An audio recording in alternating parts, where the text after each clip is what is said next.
Stop recording now. Hello everyone.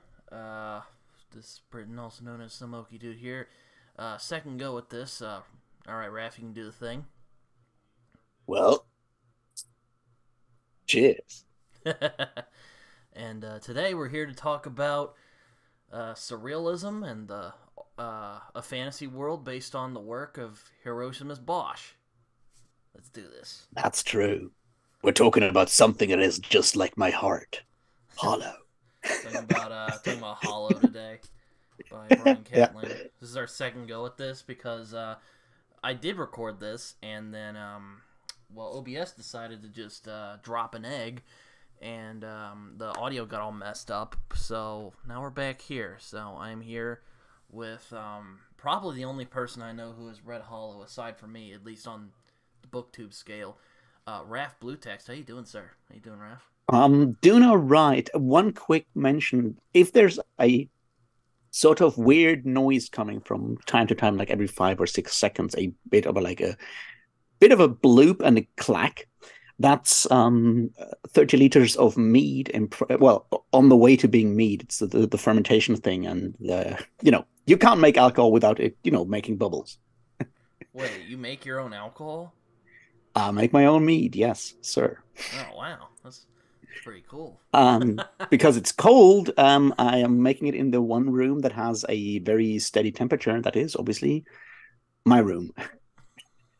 Very I, nice. I mean, mostly I'm just like scared someone will steal it, so that's why I'm keeping it close. Well, yeah, today we're talking about Hollow by Brian Catling, B. Catling, the late B. Yeah. Catling, Yes. who unfortunately passed away last year due to complications, I think from a rare form of cancer, if I remember right. Uh, Yeah, I didn't check, but it's people in their 70s have a lower life expectancy than people in their 20s, I guess. yeah, big suck though, because I thought Oh yeah, Hollow was a really fascinating book. I also read The Vor earlier this year, which I also thought yeah. was a very fascinating read. And like I said in our last video, I do think I got more out of The Vor than I did Hollow, but I think Hollow was a very interesting experience. Um, Yeah. I can see that. I think it's there's there's this thing. The war, I think, is more out there in a lot of places. And I've read The War and both Erstwhile and The Cloven, and it is greater in scope in a lot of ways. It goes to Africa. It talks about William Blake and London and all kinds of other stuff. Hollow is tighter in focus on a very specific thing, and I think that's kind of the vibe I get. I mean, Hollow is also like much shorter. It's 250 pages, maybe 300, something like that. oh my Whereas The copy War is like three is volumes, each of like 500 pages or something. 254 pages is how many pages my copy is. Yeah, and I think that it's tighter in focus, um, which means it doesn't have as many crazy ass ideas as the Vor has. Much less Cyclops sex, for one. It's not as horny as the Vor was. My God. Yeah, I think that's fair to say.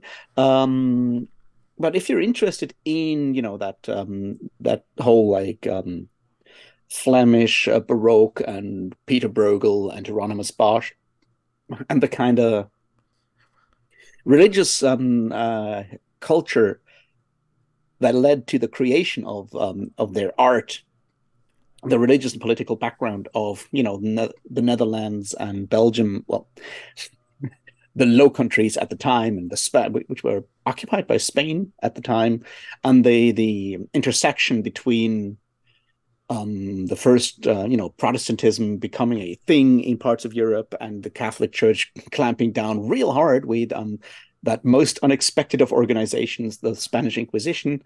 Um, yeah, um, I think I think Catling manages to evoke that feeling of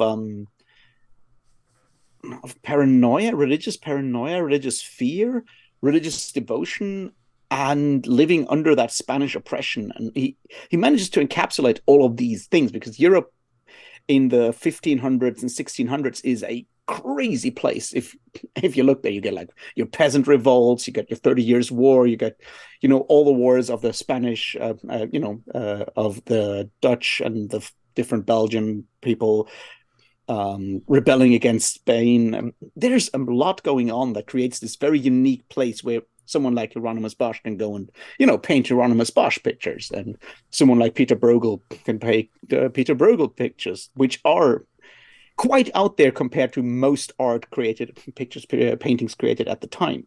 And I think Hollow manages to encapsulate that feeling in its very weird and surrealist way. Yeah, I think that's the best way to describe Hollow is a surreal book. There's one of those books I would call I like to call this a vibes book, where it's more about the weird atmosphere and just the strange ambience of it, rather than just straight up adventure. Though this basically, I said this last time we did this, but if I could describe this in a few words, it's kind of like a really trippy D&D campaign. Yeah. At least part of this book is. The one with the mercenaries feels like a really weird acid trip. Definitely. I think the other part there is that what Catling does, and I think it's part of what Catling always does, is like trying to transfer between different feelings and effects between different art forms. And we've spoken about this before, I think, even back when we did the hangout hour kind of thing, right? Brian Catling was obviously an artist, a visual artist, a painter, a sculptor, a performance artist. Probably did some movie directions as well. He did all kinds of art, and a large part of what he does, I think, with Hollow is trying to find ways to use words, use the written word to evoke the same things that someone like Bosch or Bruegel evokes with their art, their paintings, and it's an interesting experiment. It can obviously fail in all kinds of ways, but I have a lot of respect for the idea of trying to figure out what makes those images do the things these images do when we watch them. If you've ever stood in front of an actual Hieronymus Bosch painting, it's like there's a museum in Frankfurt, which is close to where I live, and they do have a couple of originals by Bosch. Yeah, it kind of is interesting to try to take the visual arts and turn them into the written word. When we talk about how a painting can say more than 1,000, a picture says more than 1,000 words, like, is that true? Do we need 1,000 words or not? Or can we actually do something with words and create those pictures? Yeah, no, it's definitely I will say my favorite part about this book is the atmosphere of the whole thing, because it's definitely kind of this bizarre, dark, just ambience. And also, Catling said that living in the 16th century was it was not a fun place to be. And I'm like, wow, no. Really? Oh man, I didn't know that. It's profound revelation there. Well, I mean, it kind of depends on what you mean. Like, if you're of the opinion that everything, say, before 1950 was kind of fucked up, and everything before 1900 it was basically people dying of cholera every day. Yeah, then it doesn't sound like a big revelation, but I think it's important to see that the 1500s are a unique place in that the certainties of the feudal medieval system are irrevocably breaking down. Obviously, you can argue that what we call what people think of when they think of medieval feudalism, that had already changed heavily in, say, the 13th and 14th century, and you can look at stuff like the big bubonic plague epidemics in the 1300s and stuff that happens in the 1400s. But like by 1500, several things have come up that have changed Western Europe incredibly fast. You have obviously Gutenberg coming up with a movable type and the printing engine in that regard. You have, obviously a certain Italian being paid by the Spanish crown to sail to the west and find places where they can genocide natives and take all their gold and import it back to Spain. You have a lot of these things going on that change the way the world works fundamentally. And then obviously in the early 1500s, you have the Reformation. You have Martin Luther kind of posting his flyers on church doors, and you have Jean Calvin doing his thing in Switzerland, and you have what's his name, Zwingli doing his thing in Zurich. You have Western Europe is going through a lot of changes within something like 50 years, basically, like sort of between 1470 and 1470-ish and 1520-ish. So there's more than just, it not being, the 20th century going on there. Well, I get that. It's definitely I guess I meant that consider maybe the 1800s to now was better than 1500s where this takes place, Yeah. I think what's important is that there are several long lasting paradigms and ideas of how to view the world that get shaken up all at the same time. You have the rediscovery of the Americas. You have a movable type and the idea of people printing stuff all over the place now. You have that comes certainly with a boost in literacy and the spreading of all kinds of opinions through broadsheets and stuff like that. You have, the success of the Reformation that does take away the idea of a monolithic Catholic Church or Christian Church from the West. You have all of these certainties that get destroyed within a relatively short time, and I think that's something that leads to, once again, paintings and arts reflecting that uncertainty. Is you grow up in a world that is fairly stable. It's fucked up, but it's fairly stable. And suddenly all the things that make that world feel stable break away. It's still fucked up, but suddenly you don't even have the certainties of the church, all these other aspects of life. They're all kicked out under you at the same time. And I think that's something that kind of plays a role here. Yeah, most definitely. But yeah, so considering all that, I bet all of you are wondering, what is this book even about? Well, I'll tell you. There are basically 3 stories going on in this book. One is about a group of mercenaries who are not very nice people. In fact, you'd be hard-pressed for Brian Catling to come up with a character who's mostly nice and sympathetic and you can get behind. We'll get behind that. Another one is about this lady named Meg and her husband, who she doesn't like. Her son's been captured by the Spanish Inquisition, who, as you said earlier, comes in the most unexpected of places. And we have a friar named Benedict and his friend, Friar Dominic, who got his voice stolen, but then he gets it back. Spoilers. Which, by the way, we're going to spoil the crap out of this, so go read the book, come back here, then watch us talk about it. Yeah. I mean, it's a short book. You can do that in one day if you're dedicated. You'll probably be kind of confused and what was that? But that's why we're here, to try and to be honest, I don't even know if I fully understood everything that was going on in this book, but I'll give it my best shot. Yeah. I think the interesting part here is that basically what we have is this weird theologically important place, which is sort of located in the Low Countries, the monastery near the Glandula Misericordia, and next to the ruins of the Tower of Babel, that is now a huge mountain. And that monastery does have an oracle, traditionally an oracle that can foresee and predict the future. And the previous oracle has died, or has it, and a new one has to be brought there. And we follow the happenings in the monastery, we follow the mercenaries that bring the new oracle, and we follow the people that live next to the monastery in the town around it.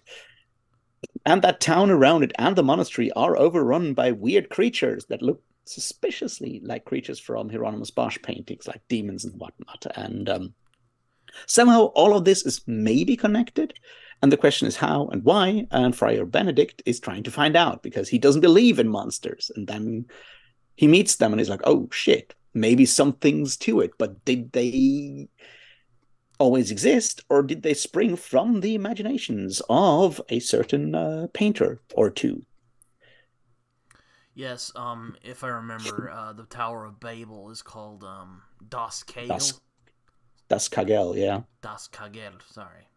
Why did I say that in a Spanish accent? But it doesn't. It does would sounds German, but Kagel does not, as far as I'm aware of, is not exactly a German word. That would be Kegel. Then Kegel is a pin for bowling, basically. Like that geometric shape of something, that's the German word for that is the geometric shape is Kegel. If you spell it with 2 E. So what? It's basically the bowling pin? Yeah, the bowling pin. Bowling or pins is called Kegel in Germany. But it's also the geometric shape of something round that gets slimmer on the top. That's that whole thing. The pylon is called Kegel in German. But what's interesting about the Tower of Babel there, and I think he does something clever there, is he goes from a painting by Bruegel, which is called the Tower of Babel, which actually gets shown to the mercenary in the beginning of the story. I always keep forgetting his name. I always remember Pearlbinder, but I keep forgetting the main guy's name. Follett? Barry? Follett, yeah. Yeah. Follett, Kid? Tannant? The twins? The twins and Pearlbinder. Yeah. Yeah, exactly. And Alvarez. Alvarez, yeah. Yeah, so it gets shown to Follett that miniature painting of the original Tower of Babel, and that painting exists as an actual painting by Bruegel.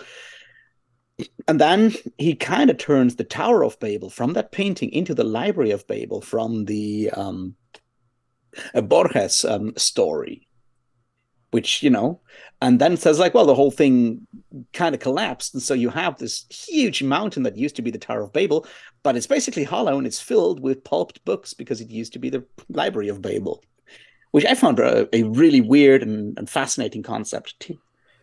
Yeah, I thought it was interesting when, I guess kind of jumping ahead here, but I do find it interesting when Benedict and Dominic are looking at the paintings and they can see the mercenaries in the paintings. Or I think that's what happens. I remember that.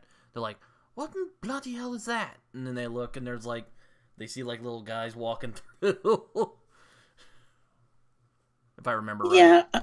Yeah, and I mean that's like part of that. It goes like in like both directions, right? That question, like how much can art influence life, and how much can life influence art? Because you have the paintings of Bosch, and suddenly the creatures from those paintings show up in the real world of the story world of that book.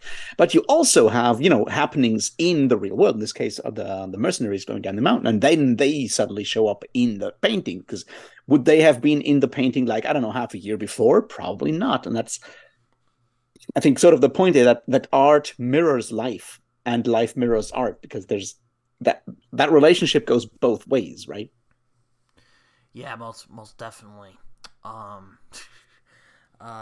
What I thought was really interesting about this book here is well, I mean, it comes together more succinctly than the Vor did, though.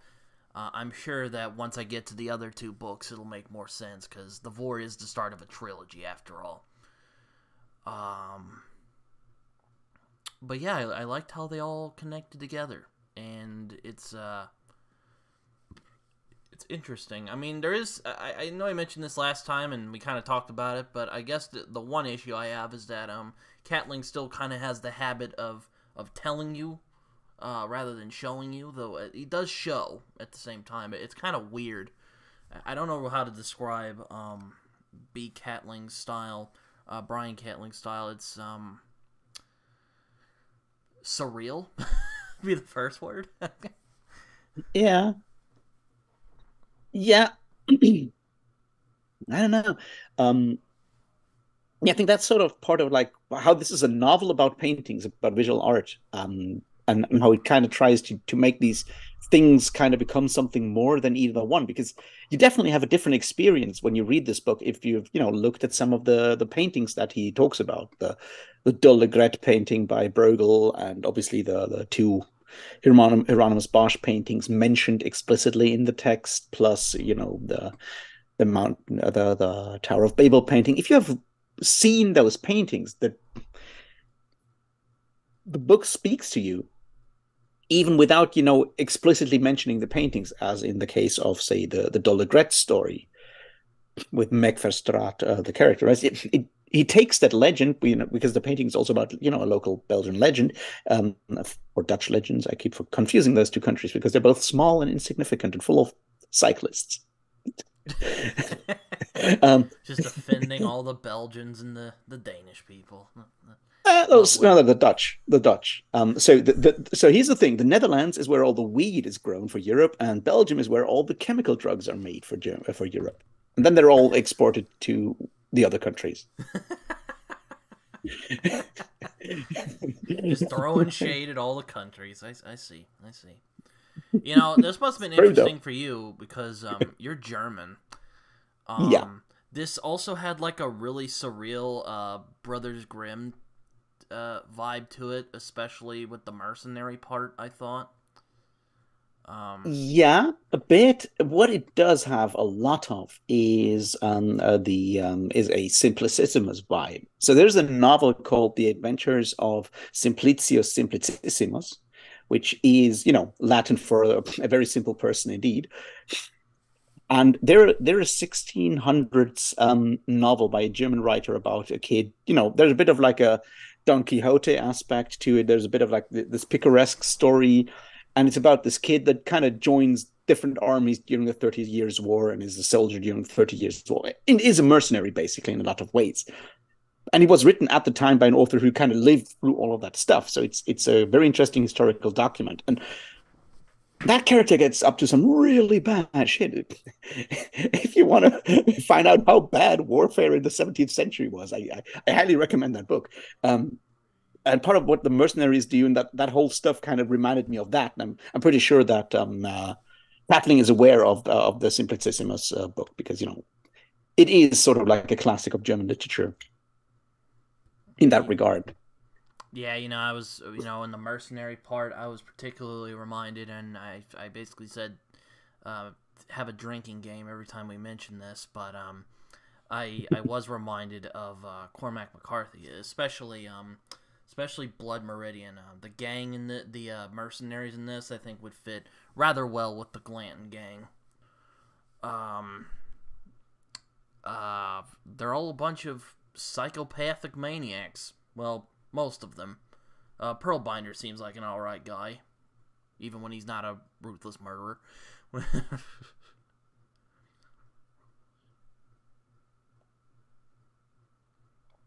I mean, our main guy has such like a weird like phobia of reading and writing. He just murders a guy for writing.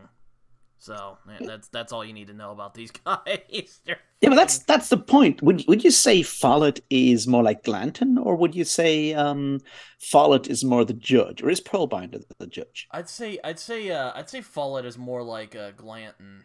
He's more like he's a more restrained Glanton, because Glanton would just run around shooting people,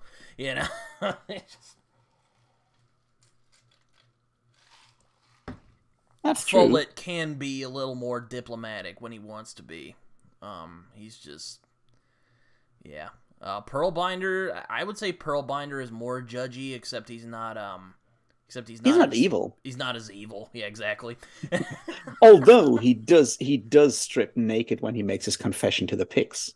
Oh yeah, he does. I forgot about Which is a very judgy move. Yeah. There's even a guy in this called the Kid. I mean, that had to be. That had to be on purpose. I don't know if he had read Blood Meridian or Cormac McCarthy, but I would not be surprised if he did. The writers in this are definitely McCarthy-esque, I thought. And yeah. I can see the connection there, and I can see him just calling it the Kid, being a deliberate homage to a Blood Meridian, which is, makes sense. They're terrible people doing terrible stuff and riding through the mountains. I feel like I've read something along those lines before. Yeah. Except in this, it's more of like a surreal fantasy weirdness. And, well, there's surreal weirdness in Blood Meridian, but McCarthy's like, I don't know. Make up your own mind on if it's real or not. Yeah, and I think that's one of the things that I like so much about Hollow, is that Hollow goes and takes all these ideas of surrealism and just makes them very literal. Like, the whole beginning when they start in the Harz Mountains and they're riding there and they're going to wherever. I mean, the geography doesn't make any fucking sense, because I don't know if you've ever looked at a map of the Netherlands, or Belgium, but they're not exactly full of high mountains with glaciers and stuff. I can't say that I have, but yeah, it does. Look, they're called the Low Countries for a reason. They're flat. But what I do know is that it gets increasingly surreal as as the book goes along, because our gang begins to go crazier, and then we see but basically they're but as I've described it, they're basically McCarthy-esque writers in a Bosch world, Bosch Bruegel world, sort of. Yeah.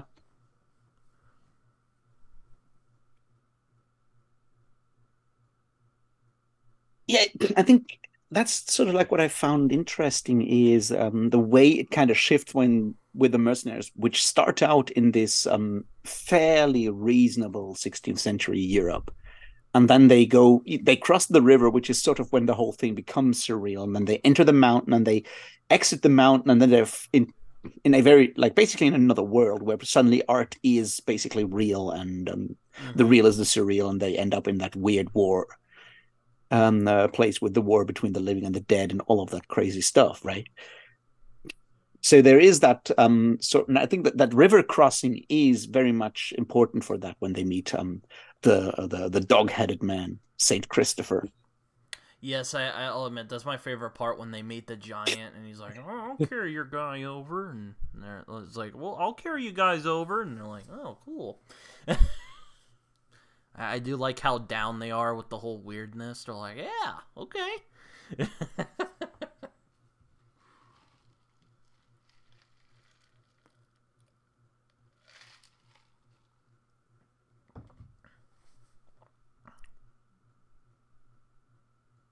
Yeah, what I found interesting is that even at that point, like the creature that he talks about, right? Saint, they calls him Saint Christopher, although he doesn't explicitly, but like we have the oracle that says Saint Christopher is a dog-headed man, and Saint Christopher.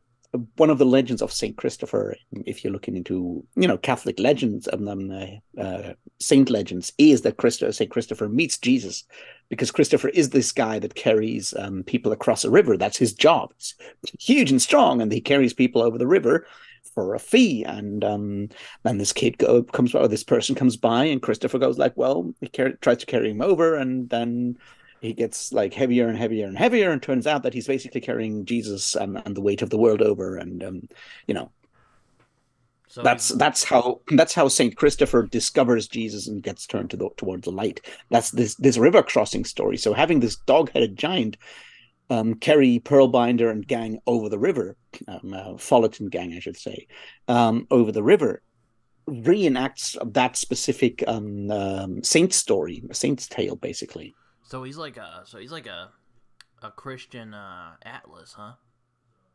Sort of.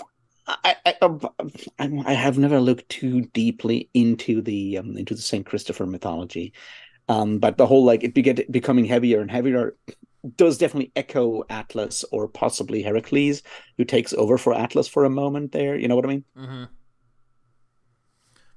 Yeah. But yeah.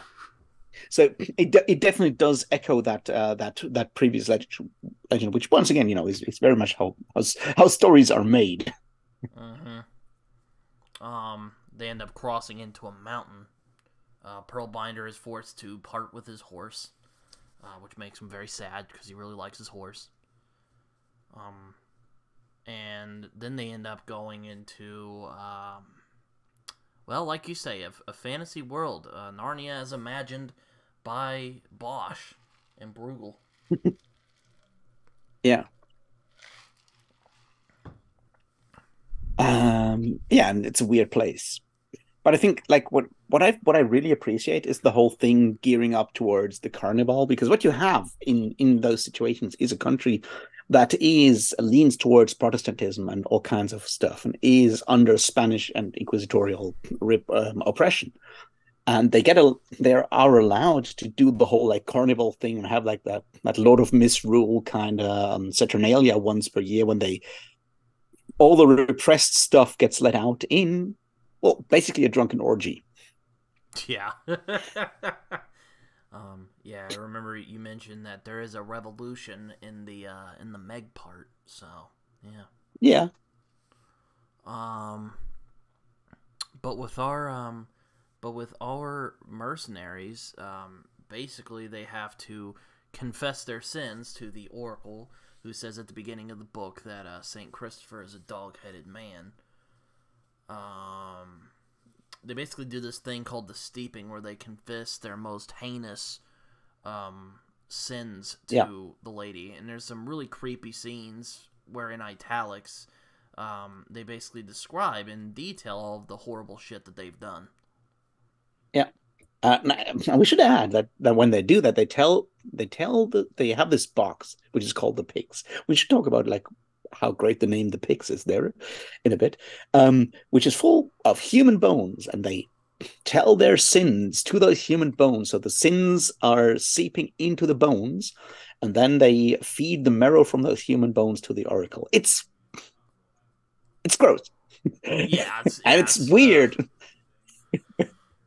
And what I like about it is that it is gross and uncanny, and it's the uncanny part there, because you could go into like all kinds of like details about entrails and stuff and blood and gore, and he doesn't do that. But to have someone narrate their worst sins to a collection of human bones so they can feed the marrow of those bones that is now steeped in sin to someone, that adds a dimension of weird and scary to it that just adding more entrails would not have done.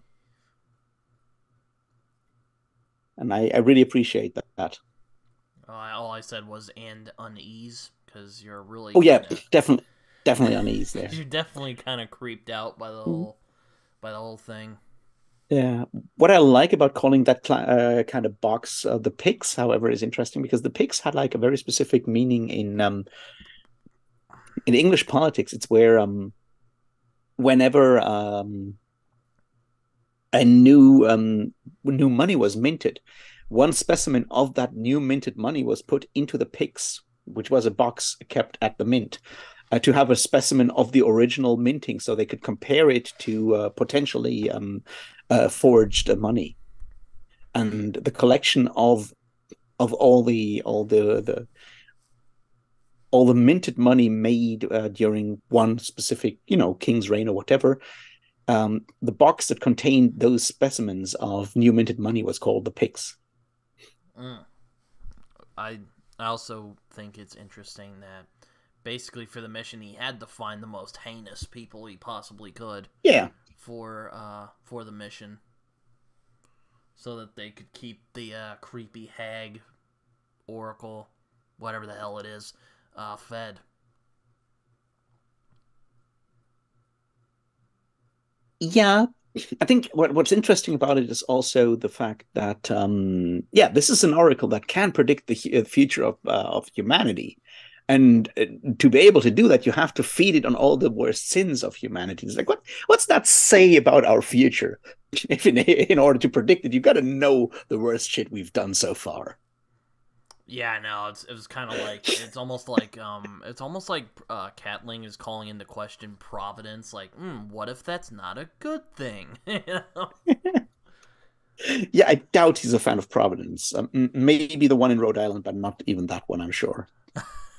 No, I'm talking like providence, like God is looking after you, and he's basically going like, okay, let's play with Yeah, and that, but it's probably not a good thing.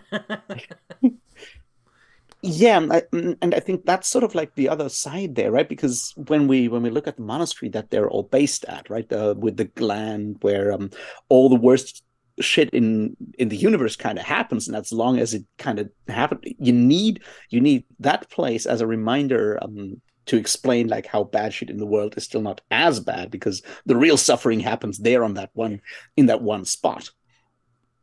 Mm-hmm. Where evil kind of breaks out. I mean, that's sort of it's called a gland for a reason. Right? It kind of glands do produce something, or where something breaks through. And I think that's sort of an important aspect of that's like a gland for suffering, the gland of suffering. I mean, that's literally what it is. And I found that interesting that apparently, like, our world contains suffering, no matter what, and you need to find ways to channel that suffering, and one way might be in art, for example, and other ways might be faith and religion, but once faith and religion break down, which is sort of what happens in the monastery, that you know the suffering and misery will find other ways to break other channels to express itself. And the idea that religion or art can be both mechanisms to for humanity to deal with the human condition and the suffering that we have on this planet. I think they are sort of like in this book in that regard, that both the monastery and the faith there, or the paintings and the art that is created around, they are both ways for us to make sense of suffering and make sense of the world in that regard. Yeah, I mean, it's definitely like, for instance, the battle between life and death, as they call it, is I'm guessing that's like a form of hell. Yeah. Unless you're like Conan and just really love fighting. In that case, it's probably heaven for him. Yeah, not even that, because it's completely meaningless, right? They fight, and then even the people that die just get up again and fight it again. There's no and Conan doesn't love fighting for fighting. Conan loves, if you want to interpret like whatever we know about Conan, it's like it's on the one hand it's just a way for him to impose his will on the universe, and it's a way for him to feel alive. But the people engaged in that battle at the Gland are not, necessarily feeling alive in that moment. I think that's sort of like the point. Is like the idea is to feel alive. It's about adrenaline. Conan is either an adrenaline junkie or someone who can only talk with his fists, or both. Yeah. Because that's kind of what Robert E. Howard thought was, what masculinity was. Fighting and being adrenaline junkies that can only talk with your fists. Yes. Which may explain a lot of things about poor Bob Howard's life. We'll save that for the sword and sorcery conversation. Yeah, very much. I guess you could call this Flintlock, weird fiction, surrealism and sorcery. I don't know. Yeah, I mean, there's surrealism and sorcery. Would that be a good? That'd be a good way to. Could be. I mean, is there sorcery in this book? I guess. Well, I mean, a guy gets his voice stolen, and then he gets it back for whatever fucking reason. I mean, technically, there is sorcery with the abbot, right? The abbot doing his abbot things and trying to get immortality through ritual magic. There's sorcery going on there, and that's a very sword and sorcery-esque kind of magic. Immortality is the kind of thing that your average Conan villain is aiming for. but everything else could also just be the world being, full of supernatural shit. I mean, this is a world previous, before the scientific method, or scientific paradigms. If you look at it, say Francis Bacon writes his Novum Organon in the 1550s. We don't have an exact date when this thing takes place. I don't think he gives an exact year, but the idea that the universe is actually based on sort of like physical rules that we can figure out and then possibly manipulate to our advantage is not how the world is seen in that time. So the barrier between sorcery or magic and other ways of the world just being weird and hard to understand is not yet established in a way that it is nowadays, I think. Oh yeah, most definitely. Which I find interesting that this book depicts the how the church, monasteries, were actually kind of the big wigs, the best educated people of that time. Rather than today, where it's like, you can go to like Cambridge or Harvard, and that's like the best of the best. Or you got big universities in Germany, I think. Yeah, we do have a few. A few very old ones, at least. Wait, what do you got over there? I don't want to just talk American. They're like, when it comes to just being old, Heidelberg is very old. Hildesheim is fairly old. We're talking like 1300s, 1400s here. Oh Jesus! Yeah, we like the one in Marburg where I live is the first Protestant university. Oh well, yeah, this is the first Protestant university, and it was founded sometime in 1500 something. So this is early. We had universities before you guys had a country. That's true. I mean, the first like modern university is Bologna, and that is 1200 something. I keep missing the date, but though Cambridge that's is in England, I think. Cambridge is England. Oxford is England. Bologna is the first university in Europe, or like something that is called university, and it starts. I would have to look it up, but it starts like somewhere in the 11th, 12th century. I think when people start studying law again, mostly law and theology, because you've always been able to study theology at seminary and so forth, near cathedrals, and obviously in Rome and so forth. And monasteries were definitely a place of learning. Yeah, depending what kind of monastery you go to, they still are. I'm gonna throw my shit real quick. You hear all these atheists go, "Oh, religion was holding education back," and then I'm all like, "Well, monasteries, they were like the big wig education of their day, so you can shut your mouth, Richard Dawkins." So yeah, take that, Richard Dawkins. Well, I mean, I have my issues with Richard Dawkins. I can certainly see that parts of organized religion are not exactly without interest when it comes to education, but that's a very modern. That's a modern development. Is my point. There are people who make a case that the Enlightenment could not have been there without the Catholic Church, in particular, preparing the way for certain forms of learning.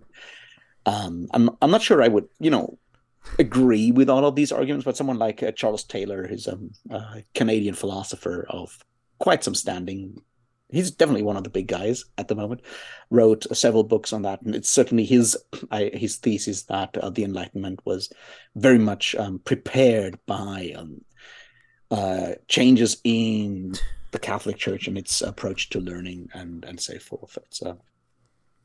He wrote a few really big books about it. If you want to read this A Secular Age, it's one of those like Brandon Sanderson Stormlight Archive thickness or lengths kind of books, but it's obviously an academic text, so be aware of that.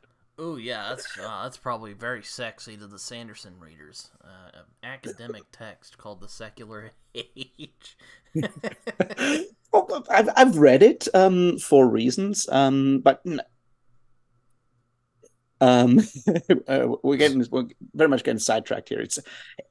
I don't agree with everything he says, and certainly when he talks about the deist, he gets a lot of stuff wrong, or at least foreshortens the argument very much. But there are some interesting ideas on how organized religion, especially with different orders, monastic orders, and so forth, how those impacted our approach to knowledge or the generation and distribution of knowledge for a long time, and how that laid the basis for a lot of stuff that we have today.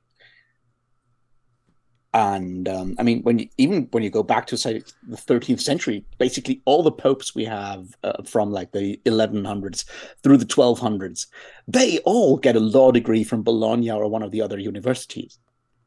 These are educated people, because you can't run a continent spanning organization without a certain level of education. Yeah. Yeah. I will say I do like Friar Benedict. He's just one of those guys who's really smart, and he's just frustrated at people who just aren't as smart as he is. Yeah. Yeah, and I think that's like another part that often gets overlooked. That the approach to knowledge at the time was very much like, because belief in God was very much not, questions. The idea is like, this is God's creation. Let's find out as much as possible about it, because the more we know, the more we'll be amazed, and the more we'll be able to thank God for the amazing thing he built. Be closer to God, basically. Yeah. So knowledge is very much seen as one way to the adoration of God in those areas. And that's sort of what you see with Friar Benedict, right? He reads these things and he wants to find out more. Yeah. But that doesn't turn him into a skeptic or an atheist. Well, no. and I think that's an important aspect there, that how much faith is just one lens to see the world through, and one way to make sense of all the craziest things that are going down. And you do that by, learning more about it and sorting it into those categories that faith gives you, which is exactly what Benedict does. Like, he has to find out, he has to know, he needs certainty. And he gets that by finding these things out. But then when he finds out, he just still sorts out. It's like, this is evil, this is good. So the categories still hold for him. Yeah, I mean, he takes along this other guy, this younger guy named Friar Dominic, who had a weird thing happen to him. One night, he just woke up and his voice was gone. He couldn't talk anymore, so he started writing down in these symbols. And they're like, what the hell is he talking about? And then, whoop, all of a sudden, he gets his voice back. I think it's when they're looking at a painting, he's just like, oh, he can talk again. Okay. He gets his voice back before that. Through Friar Benedict's help, who does something, a ritual that he found in some codex or something, which is when Dominic has that vision, or not, that dream, that when he remembers like his mother or his entire family dying of the plague, and that's kind of when Benedict shows up and does something, and then like he gets his voice back. But I like the idea that the voice gets stolen because someone else, in this case, the spirit or whatever of the dying old oracle, steal his soul, steal his voice, and someone else uses the voice, which is sort of like part of the problem, right? Because people hear the voice of Dominic when he's not there, and they're talking, the voice is talking to them, which is an interesting idea, that how sometimes how we sometimes hear ideas in voices, and there's a book about that. The Origin of Consciousness and the Breakdown of the Bicameral Mind by Julian Jaynes, which seems to be wrong, but has also been influential for a lot of science fiction and fantasy authors, because it's such a cool thesis. It's from the 70s, and it certainly shows up in stuff like Snow Crash, and it's this idea that sometimes some thoughts we have, we hear in our own voice, or hear in other voices in our head as if someone talks to us, which may be because some of the connections between the left and the right half of our brain are not functioning correctly. So instead of just being part of our consciousness, these thoughts traverse from one half of our brain to the other through the centers that usually process there were audible signals. That's the point. Voices and stuff. As I said, it's probably bonkers, but it's an interesting theory, and you can have this idea, people going there and hearing voices, which may It sounds just like be a their cool own magical thoughts. power. Like I could definitely see people using that as like a magic power. Like, ooh, Yeah, I have possibly. voices that tell me what to do. Oh, wait a minute. Yeah, yeah. That might mean I'm crazy. Well, I mean, as I said, it certainly is one of the key influences for Neil Stephenson when he wrote Snow Crash. It shows up in Terry Pratchett in Discworld a couple of times. I know that Stephen Erickson has talked about it. It doesn't necessarily show up in Malazan Book of the Fallen, but he's certainly talked about how the book was influential for him, among other authors. So it's one of those books that are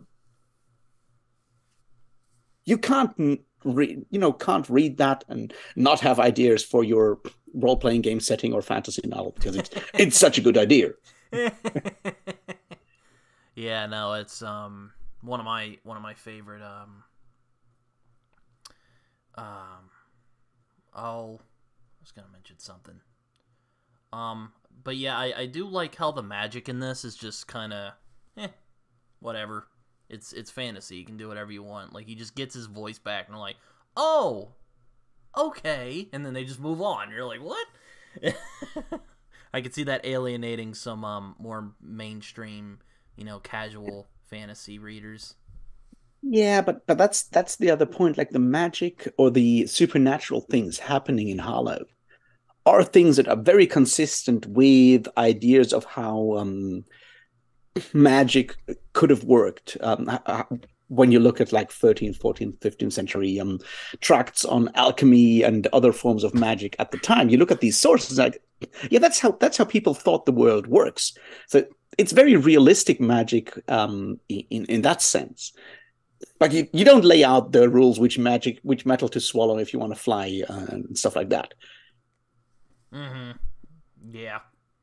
I mean, I also like the confessions, but before we get back to that, I think it's interesting that the abbot and I kind of view abbot and the abbot and Benedict as kind of two sides of the same coin, except Benedict is kind of nicer and Abbott's just like, fuck everybody. I'm just doing this. Immortality, baby. And then he gets stuck in the eternal battle. That's one of those like eternal conflicts that you have in research and science. Like there's that need to know and to find out that you're having like a more theoretical approach to science, and then it's like, yeah, but what's the consequences of knowing these things? Because they will give us options. It's like once you've discovered how to make an atom bomb, someone will make that bomb. Is it important? Are nuclear physics really important to know? Yes. But it takes a very specific moral rigor to not also then take the knowledge and turn it into something else. And Benedict is very much the guy who just wants to find out and catalog and figure out more and know more. And the abbot is like, well, now that I know these things, I'm gonna use it. Yeah, I want this button right here, and if I press it, it will make me immortal. Yeah, basically he's like Oppenheimer. He's just blowing. He's just like, "Ooh, what's this gonna do?" And then sees it. He's like, "Oh no, what have I done?" Yeah, but that's the point. It's like, I mean, obviously the Oppenheimer example is always easy to use, but like if you work in say computer science and AI research and stuff like that, you're facing the same kind of thing because you're playing with stuff and you're like, wow, this is interesting, and I wonder if we can do this, and you try out all these things because you're interested in more knowledge and just seeing if things are possible. But once you figure out that something is possible, the temptation of using it without thinking of the consequences of using it the temptation is enormous, and it's very difficult to not go for that. And the abbot goes for it, and then we find out that he gets his immortality, but it's certainly not the kind of immortality he was hoping for. Yeah, I know. It's like the big red button. You're like, ooh, I want to press it, and let's be honest, we would touch that big red button. I mean, come on, who wouldn't want to touch it? Who wouldn't want to touch it? Yeah, yeah, exactly. He was like, ooh, He's like, no, don't do it. You're gonna Yeah. So glad nukes didn't exist in the 1600s. I mean, my God, what would they Yeah. have thought? There's this wonderful quote in one of the Terry Pratchett novels was like, look, if one day someone will pull the plug from the universe, you can be sure that the chain will lead to this place, and someone going like, well, I just wanted to see what happened. And yeah, that's humans. That makes sense. That makes sense. Yeah. You know, yeah, it's just yeah, no, but yeah, I like how that I like that dichotomy, I guess is a good way. You see Benedict, who's just interested in the knowledge for its sake, and then we see Abbott, who's the guy who also wants that knowledge, but he's like, ooh, I want to touch it, you know.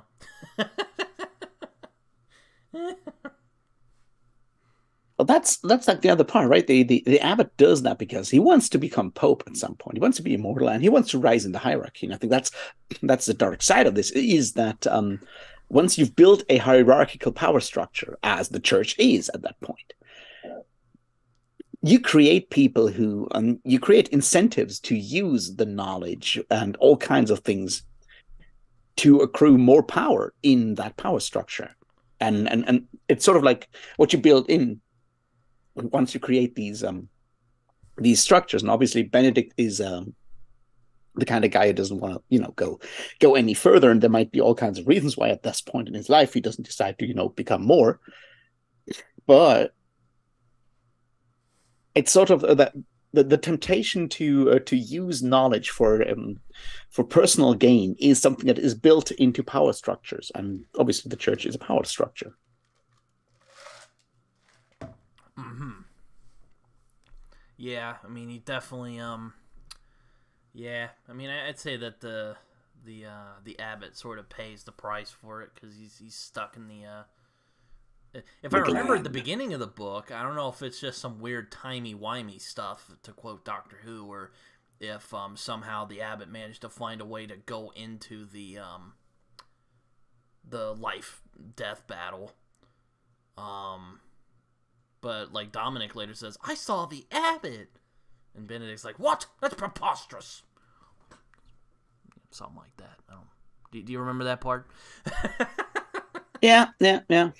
He's like, I thought I saw the abbot in the middle of all that. He's like, what? What are you talking about? It's preposterous, you fool. I don't know why it sounds like Ian. I don't know why Benedict sounds like Ian McKellen, but we'll just go with it.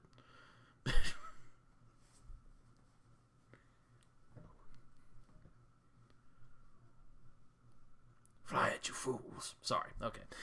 Enough Lord of the Rings references for the day. Yeah.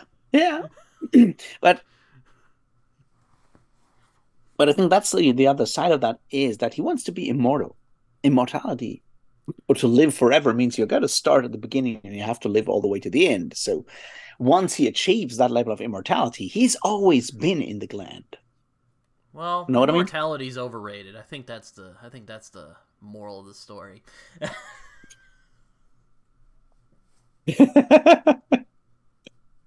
Yeah. But continue what you were saying. Sorry, my no, it was you made me think of another Terry Pratchett quote where someone just like asked like, "Come on, you want to live forever?" And the other guy's like, "I don't know. Ask me in 10,000 years."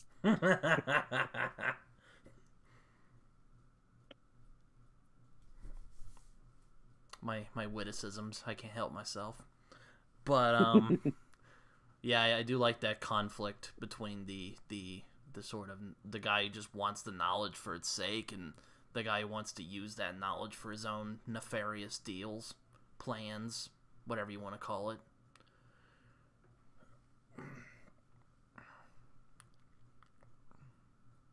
Yeah. I think it the book does collect these all of these different people and all the these different plot lines are all about this, like, how do you make sense of the world and what do you do with your capabilities of making sense. They're all different. Like Brother Benedict wants to go and know as much as possible.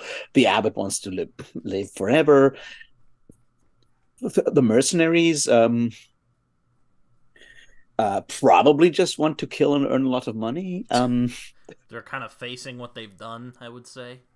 Yeah, up to a point. And then you still have that whole plot line with Meg and her husband and the Filthlings or Wobegots, which are both incredibly good names for that stuff. Like, how do you live in, a complete system of oppression, right? Like Meg or Dulgret, whatever you want to call her, right? She's, her husband is a dickhead. She doesn't have anything. Her Life son's in sucks. prison. Yeah, it's like, of And course, that will lead to. And Yeah. then these little homunculi show up and like, you're our queen! And she's like, what the fuck? I do very much love that point when she calls it a weasel, and he's like, I'm not a weasel, I'm a mongoose. As if she would know the difference. Yeah, I know, but it's such a weirdly funny, obscure moment. It's like, it just made me laugh every time I read it. It's like, I'm not a weasel, I'm a mongoose. Yeah, like, they really like Meg for some reason, and then Meg's like, wait a minute, I remember that weird crazy lady I used to hang out with. She did something. I think this is her fault, and then... But is it? Because she was a model for Bosch. That's true. And I think that's sort of like where this kind of stuff ends up, sort of with the common people. I think that's sort of how you can interpret that whole part, right? You have Bosch who creates paintings, obviously for rich people. Let's face it, because artists need to be paid, and at least in that time, and he kind of gives something. It's sort of like how art can affect. The non-privileged class, because at the end of the day, Meg is as far away from privilege as is possible in that specific situation.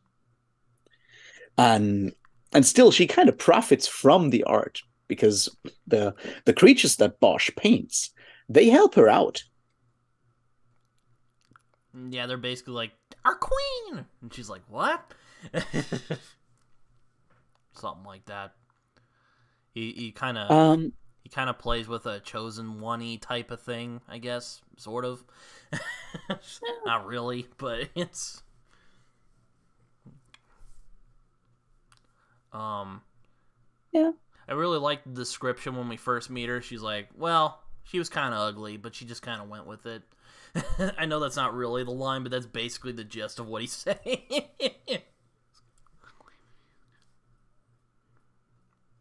Yeah, I think it's partly more about that. If you live a hard life, which she does, you won't, be able to fulfill modern beauty standards, because if you work every day and live in these very specific impoverished circumstances, that will show. And I think that's sort of part of it, is like how living a hard life and living a life where you're constantly downtrodden by the church, by the fucking Inquisition, by your husband who's an alcoholic, by your son who was an alcoholic before he fled and then got caught by the Inquisition. You're trying to actually get him back again. It's like, if the entire world is against you and you're constantly suffering, that will show. And then being reduced to, your you physical appearance. For Meg. She goes through a lot of wacky thing, or not wacky, that's probably not the right word, but she goes through a lot of stuff throughout this book. Like, her husband's a huge dickhead. He like farts a lot and she hates it, and her son got captured and she's not really a fan of that. And then these little creatures show up who I imagine them as little like homunculi or something like that, and yeah. Little golems, and they're just like, oh hey, hello.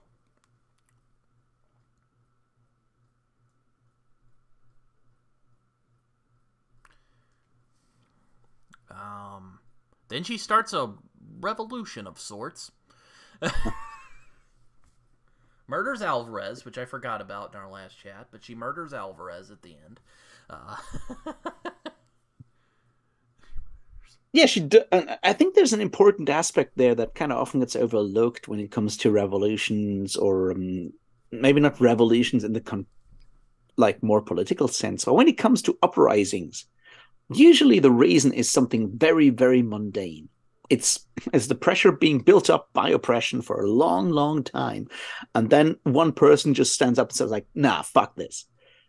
It's when you look to, say, the Arab Spring, and when it all started with that one guy setting himself on fire. And it's like, the place was fucked up for a long time. People were suffering, and then something happens. And it's usually not, someone giving a long speech about the rights of the working man or something like that.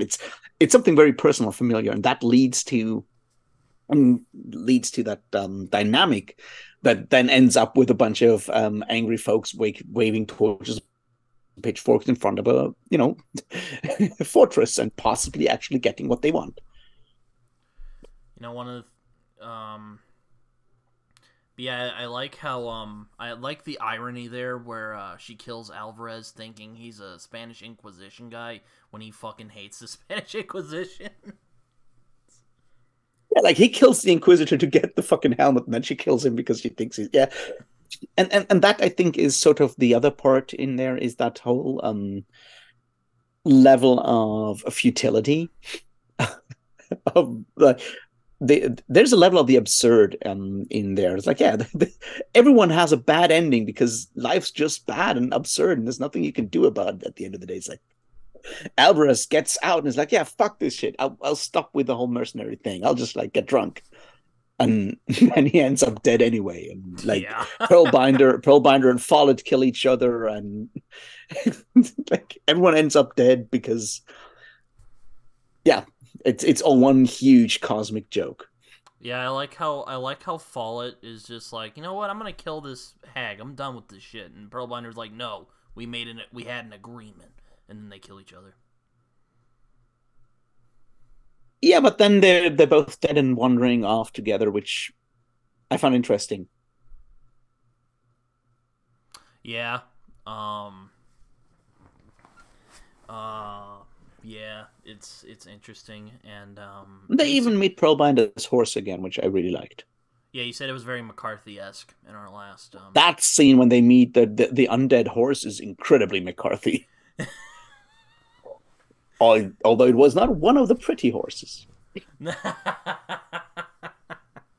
actually read All the Pretty Horses earlier this year. Very good book. Mm-hmm. Quite the tonal shift from Blood Meridian. Though it's still not I wouldn't call it a walk in the park, but it's definitely it has lighter moments than Blood Meridian. Oh my god. Well, there's very few light moments in Blood Meridian.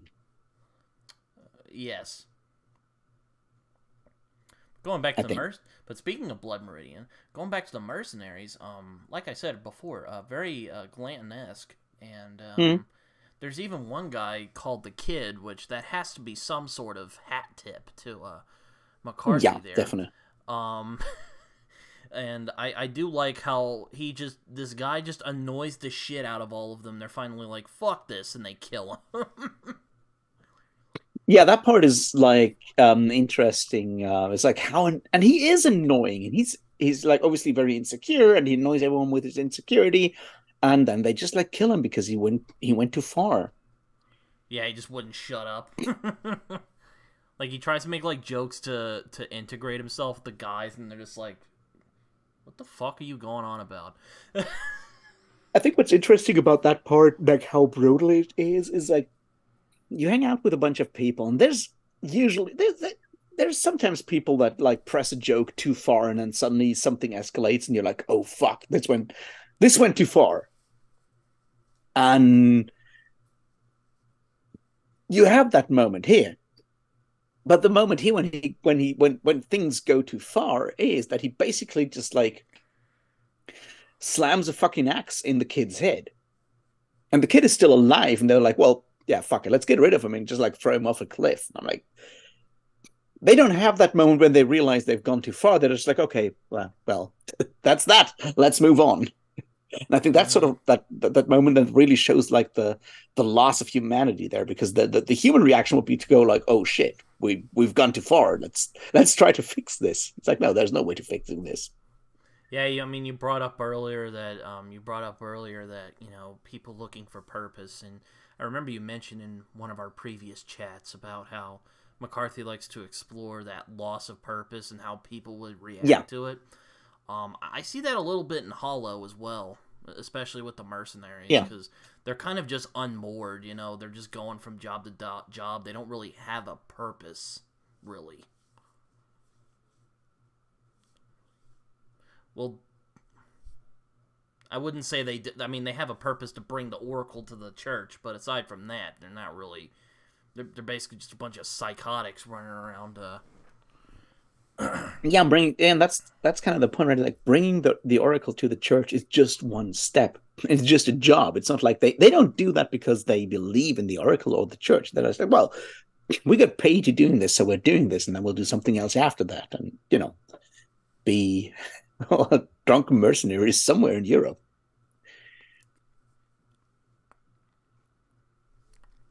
Yeah, I mean, one of them, Tannant, is particularly twisted because apparently he made like some deal and he murdered his whole family. While ironically, he doesn't like his dead family being mentioned. Yeah. Oh, they are the Irish guy O'Reilly, whatever his Mm-hmm. name is. He's got this like amazing scene when he confesses his sins about the child being burned in like this huge clock, which is already fucked up in so many ways. But there's this scene when he discovers books and you realize that he doesn't know what a book is, and he's like, he thinks that he discovers this whole block of wood, and the block of wood kind of falls open and there's all these like holes, and he thinks it's like worms that have like eaten part of the wood, and then you realize no, he's talking about a book, and what he thinks are holes made by insects or in fact letters printed or well written on a book. And I just love the way this is all described, how you can see how far removed from like our perspective he is when they lock that small child in that standing clock and pour like oil into the thing and set it on fire. And I'm like, that's insanely fucked up. Yeah, I mean, a lot of them are pretty rotten individuals. I mean, Follett has like a hissy fit about people who can read and write. Yeah. Um, because apparently he got tortured once, and there were spies who would write, and he's just like, well, fuck that. Murders a guy for attempting to write down a confession, if I remember right, a Stephen. Mm,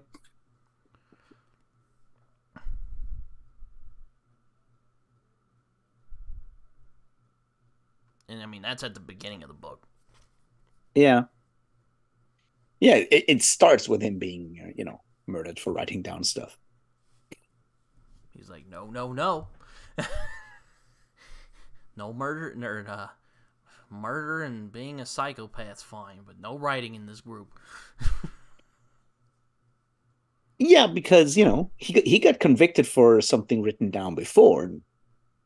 There's certainly an idea in there in, how having documentation of all our sins is very different from talking about them. It's all about the idea that like whatever you do on the internet remains there forever, whether you want to or not. I'm not the kind of person who would run people through with a lance because they took a picture of me drunk at a party. But We're much too if civilized for they that if now. they post it on the internet without consent, I might get myself that horse to actually do it. Yeah. Yeah. Yeah. Eventually, many of them die one by one. If I remember, O'Reilly dies. Yeah. Tennant Basically gets killed. all of them die except for the twins. Well, I remember last time you were like, "Well, they're not actually twins; they're just brothers." Yeah, the brothers. They are brothers, but everyone calls them the twins. But like Abner and whatever the other one's names is Owen and Abner. They potentially survive, or at least one of them survives because he goes back to find his brother, and his brother last time we see him is still in the mountains. So possibly both of them survive. Yeah, and he starts like banging this like weird, or I think he's banging it. Maybe not. I don't know. Well, it like the one in the mountain, he has the weird intercourse with the weird creature, and then he kills her. And we don't know what happens after that because he's like lost in the mountain, and his brother is looking for him. Yes. And then Pearlbinder and Follett kill each other because Kill each other and then walk towards the gland where they are because they're such warriors. They end up just being people fighting that eternal war because apparently fighting is all they can do. yeah, I like how they just kind of shrug and it's like, okay, I guess Oh, we'll just okay, go. I guess, yeah. Um, Another scene I like is when Dominic is shown the battle between life and death. Apparently, you can like view it. Yeah.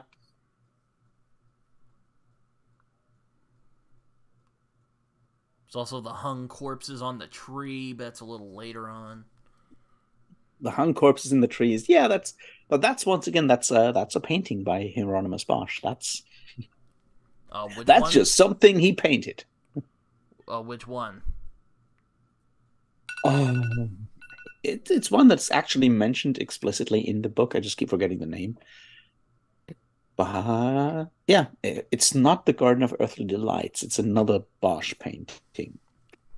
But it gets mentioned in the book that has like, people being, strung up in trees and stuff. I can, I should just mention real quick. Bosch, I've seen some of his paintings, and he had a very macabre imagination. I mean, my God, it's Yeah. creepy as hell. A lot of his paintings are. Also just like incredibly full of detail. Like, there's so much going on in your average Bosch painting. It's very And I think creepy. that's yeah, yeah. Like even the Garden of Earthly Delights, I'm just like, there's something off about this. Is this supposed to be heaven?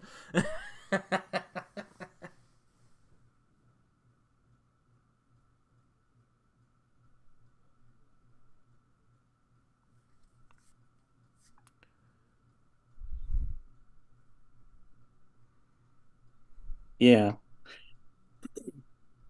And I think it like as a whole, I think the Hollow is interesting for what it does for how it evokes mostly as you said like a vibe and how it does tie this into all these weird connections in history, art history, um, religious history, stuff like that. How it kind of takes all of these things and creates something or tries to create something that evokes that same feeling of just surrealism, loss of control, that a lot of these paintings kind of evoke, and that's sort of what I appreciate so much about it, and like why I think it's well worth reading. Yeah, I mean, if there's one I could compare to, and we talked about last time, but China Mieville, definitely with the Meg parts, I definitely got a Mieville vibe from it because of just he Yeah, really examines like the sights and smells and sounds and yeah, definitely. um. But though, as I said, I think Brian Catling's more esoteric than China Mieville. China Mieville's more pulpy, maybe. Is that a good word? Um, I see the parallels to Mieville, and Mieville does certainly also have a certain liking for the macabre and the grotesque, more grotesque than macabre, but like so does Catling. I think that's sort of where you have the intersection. I think Mieville is more explicitly political. Catling's Well, not yeah, as explicit, but you have that overlap when it comes to have like a grotesque representation of life and the suffering and squalor of life. They're very good both, and there's overlap there. yeah. I And mean, the whole definitely with mag part could totally fit into like a Perdido Street Station or something like that. yeah. I mean, I definitely when I read the Meg part, I definitely was thinking of Mieville, especially with Perdido Street Station, because there's like a lot of smells and sensations in that part of the book. Also, again, Yeah. Catling is kind of going like, look how bad this is. Look how miserable everyone is.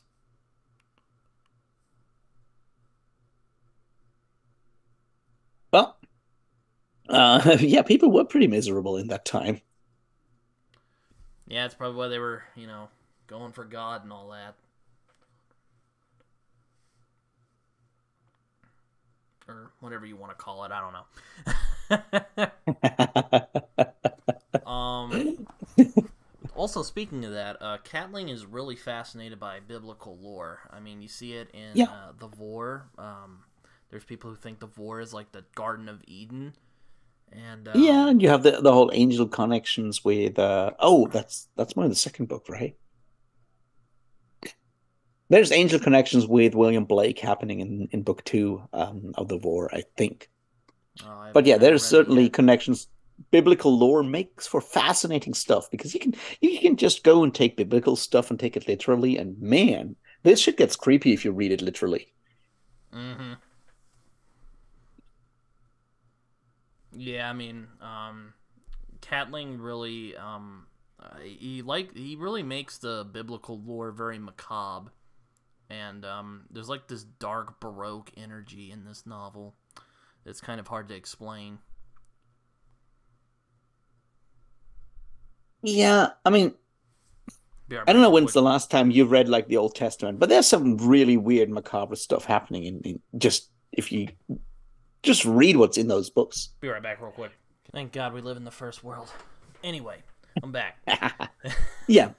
Yeah, as I said, like, I mean, if you go into theology and like both biblical texts and what happens in like early theology, there's a lot of creepy stuff going down there if you just by reading the texts. And like a while ago, a couple of years ago, I went to Warsaw for a conference with some friends, and we went to like the local archaeological museum. They have parts of a Coptic church. The other part is in Sudan. Like they built one of those huge dams there, so they had to take down the entire like Coptic church. I think it's Coptic church, and they took part of that to Warsaw and exhibiting it there. And it has all these wall paintings of angels that have like eyes on their wings, and it's scary as fuck. That's just like good old Christian imagery from like the I don't know fifth or sixth or seventh century. It's like that stuff's creepy to have like angels that like have human eyes on their wings and stuff. It's like Yeah, like there's you even can take that right there and put it into like, into a horror book or movie. yeah, I know. It's like there's one part in the Bible where Ezekiel sees like a bunch of angels and they're just described, and you're like, "Good Lord, this is like some eldritch abomination type of stuff." Yeah, yeah. And I think if you do it well, taking these Christian myth and Christian theological and biblical elements and turning them into horror can be done incredibly well if you take it seriously and I don't know, err on the more mythic side and don't get too explicit. And Catling manages to do that fairly well. Christian mysticism can get really weird. You don't have to add much and just like put it in there to make it feel cool. It's like the Vor, the Garden of Eden, the stuff he does here, it works because he clearly knows enough about occultism and stuff like that. I mean, there's probably reasons why Alan Moore likes Brian Catling so much. Yeah, I was about to say, yeah. When you mentioned that, you're like, oh, that makes more sense why Alan Moore would like Brian Catling. He mentions a lot of weird occult stuff. Yeah, but I think that's the interesting part for me there is how we have all this fantasy stuff, all the fantasy books that are all about magic, and very few seek to that connection to uh Western magic in the Golden Dawn 19th century occultism tradition. It's like, why are you not just using this stuff? Someone made this stuff up for it already. You can just like pick and choose from their craziness and use it. Instead, we're all sitting there and coming up without weird magic systems. And the benefit of using stuff like that and dipping into the Christian mysticism and the chemical stuff, the benefit is that you can just like hint at it, and people can fill in the blanks and go and dig deeper if they want to, but you don't have to write out the explicit rules for your magic system. Basically, you're like, oh, well, there's this quote from this Bible text, and I think people if like you get to it be. right, I think people like to be kind of exotic with their magic system or something like yeah, that, because but they that's really the point. like Like this, to, like particularly yeah, like one of the reasons I'm not really so interested in reading like Brandon Sanderson is because I don't really love his view on magic. He just kind of makes it sound like a science after a while. yeah. I see what you mean. But here's the thing: if you take your Christian mysticism seriously, that stuff's so far more exotic than anything you find in a modern magic system written by a 21st century fantasy author, because it's so far removed from our worldview. And I think that's like, if someone like Sanderson, or it doesn't have to be Sanderson, if a 21st century person writes down a magic system, it will be influenced and impacted by their view worldview, which is a 21st century worldview.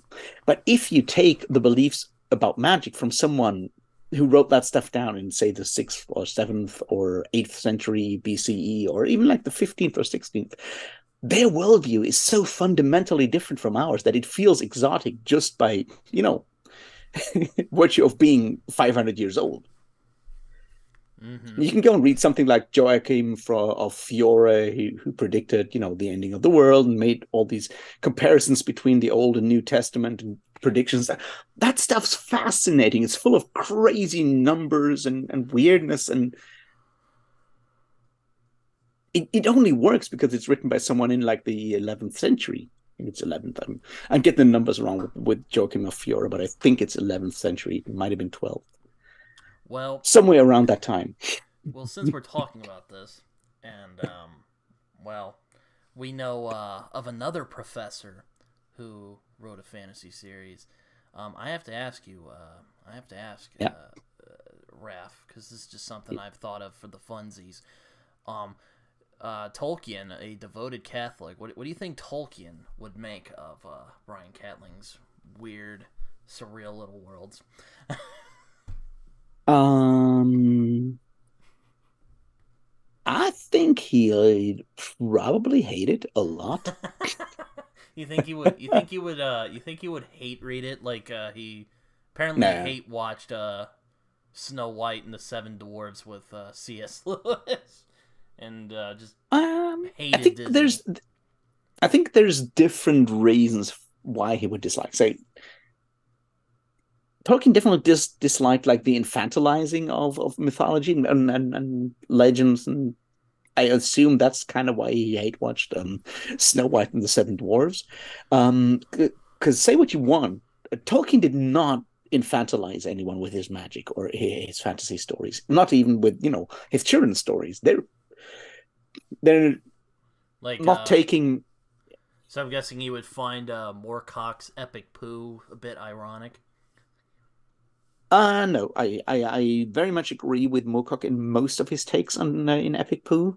No, I mean, I'm just curious what Tolkien would think of epic poo when you say that, because Moorcock he'd probably.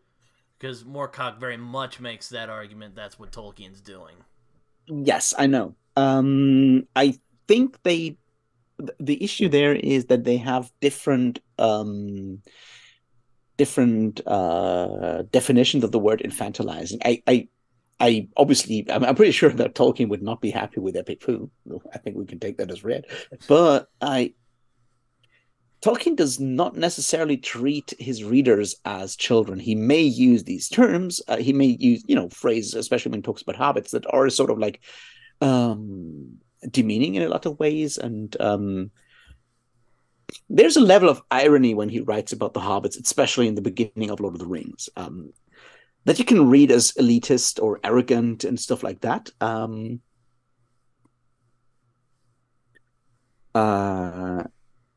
but he doesn't necessarily treat his readers as kids, not even in The Hobbit, which is sort of a children's book, or in, Father Christmas letters and other stuff that he writes.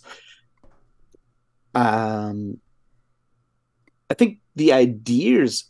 So here's the thing: is like if Tolkien were to read Hollow, I think he'd find it gross, and I think he'd find it as not subtle. Like there's a layer of Tolkien tries to be subtle or elegant in this like old school conservative way. And Catling is very much going for like the very unsubtle approach. I mean, literally, the revolution is like a giant orgy at the end of the book. So yeah, I imagine I imagine old Tolkien wouldn't like that. Very much not. And I think that's I sort wouldn't of call him a prude, but I think he'd be like, oh no, that's much inappropriate. I think that's definitely part of it. But I feel like so the way I'm reading Tolkien is like Tolkien obviously is a believer. Tolkien is also like Catling does take Catholic theology seriously in a lot of ways. He's doing weird things with it that might just seem blasphemic for someone. He'd probably be like, "This is blasphemy! How dare he publish this?" I don't know. I think it's more like that Tolkien's approach to things is this very reserved hint at things, never make them explicit kind of thing. And Catling goes for shock value in a lot of ways. And so there's like very different languages. Mm-hmm. But I guess there's stuff happening in fantasy that would shock someone like or annoy someone like Tolkien far more than Hollow. I mean, sure. To be fair, like Tolkien read Robert E. Howard, and he seemed to, at least not hate him. Yeah, I was about to say, from all accounts, Tolkien was also very critical. So I'm sure if he read a lot of the fantasy today, he would just be like, "Oh God, these kids don't know how to write fantasy properly." Or he called them fairy stories. My bad. Well, probably he would call it science fiction, because fairy stories are a very unique subset of stuff, I think, for him. Yeah, I would have to reread on fairy stories, which I last read earlier this year. But I think it's more like about the explicit nature of a lot of what Catling does that would probably revolt someone like Tolkien, who will always go for refinement and a different, less explicit approach to things. Mm-hmm. Well, I mean, I asked that because they were both professors, so I just, I think that's interesting. Well, one of them was a professor of linguistics and or philology, and the other one was a professor of art. They do have different approaches to life. Another thing I wanted to bring up is I thought it was really interesting. Another, you were talking earlier about things of the fantastical that you wish people would just really get into. William Blake is one of those guys. I mean, he has a bunch of weird fantasy stuff just sitting there, and nobody, well, maybe except for Philip Pullman, has really done anything with it. I think it's kind of frustrating. But I see Catling sort of taking that similar idea of William Blake. Catling does explicitly use Blake in the second and third book of the Vor, and you can see him being influenced by Blake. I think there's other authors. I think Blake might show up in one or two of the Tim Powers novels. I'm not quite sure about that. I may be imagining it, but I think he is showing up there.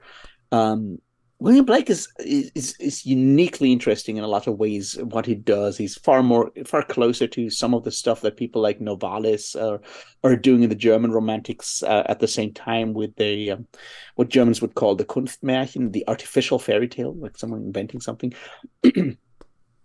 doing inventing mythologies, creating mythologies full of meaning.